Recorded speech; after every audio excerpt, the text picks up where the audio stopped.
અમારી સમ્રાટ સમાચાર ચેનલ સબસ્ક્રાઇબ કરો, લાઈક કરો, કોમેન્ટ કરો અને જોતા રહો પળે પળના દરેક પ્રકારના સમાચારો।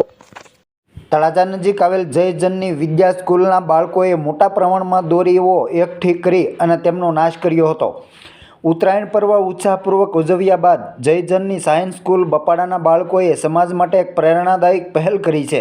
શાળાની આજુબાજુ બાવળમાં ફસાઈ ગયેલી તેમજ રસ્તા અને રોડ ઉપર પડેલી પતંગની દોરીઓનું બાળકોએ એકત્રીકરણ કરી અને તેમનો નાશ કર્યો હતો। આ સાથે જ બાળકો દ્વારા પોતાના ગામના રોડ ઉપર પડી રહેલ દોરીઓ પણ ભેગી કરવામાં આવી હતી અને એક મહત્વપૂર્ણ સંદેશ પાઠવવામાં આવ્યો હતો કે આવો સૌ સાથે મળી અને ગામમાં આડાઅવળી પડી રહેલી દોરીઓ દૂર કરીએ। બાળકોએ વેસ્ટમાંથી બેસ્ટ ઉપયોગ કરવાની અપીલ સાથે જણાવ્યું હતું કે આવી દોરીઓ પક્ષીઓના પગમાં ન ફસાય અને ઉત્તરાયણ બાદ પણ પક્ષીઓ ઘાયલ ન કરે તે માટે આ કામગીરી ખૂબ જ સરાહનીય કરવામાં આવી હતી અને મોટા પ્રમાણમાં દોરીઓ એકઠી કરી તેમનો નાશ કર્યો હતો।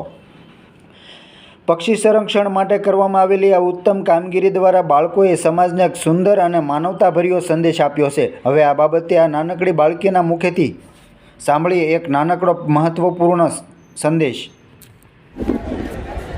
મારું નામ પઢિયાર હીરવા ભરતભાઈ છે। હું જયજનની શાળામાં અભ્યાસ કરું છું। આજે અમે સ્કૂલની આજુબાજુમાં દોરા વીણવા ગયા હતા અને અમારા ગામમાં પણ અમે આજુબાજુમાં દોરા વીણ્યા હતા। તમે પણ આવા દોરા વીણવા જાજો જેથી કરીને આપણે પક્ષીઓના પગમાં ના ફસાય અને આપણે પક્ષીઓનો જીવ બચાવી શકીએ।